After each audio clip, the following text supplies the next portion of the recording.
This is a Honda Camino, and what a cutie she is. Showing only 5,958 miles on the clock, she has incredibly low mileage for her age. The Camino was produced from 1976 to 1991, and this one is an early one from 1976. It's a true survivor from the 70s in amazingly original condition. This little moped still has its original paint and components, which means it's quite rare and is a must for collectors and enthusiasts. The 49cc engine is capable of speeds of up to a whopping 30 miles an hour, which is hilarious fun on one of these.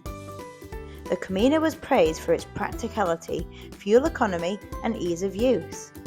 Although not often seen in the UK anymore, they are popular in Belgium, where some enthusiasts make high-performance modifications. Imagine that! Turbo Camino!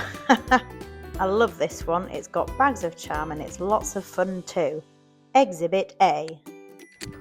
I'm going to have a little pedal of this. Hey! Whoops! Hey! Right. Woo! I never actually ridden a moped before. How cute is this? Go! And yes, I am fully aware the tyres should have been pumped up, but sorry, I didn't. So light and agile, you can just move it around like a push bike. So to come and see this gorgeous little thing, come and see us at Frank's Motorcycles in Colchester, or visit our website at www.franksmotorcycles.co.uk.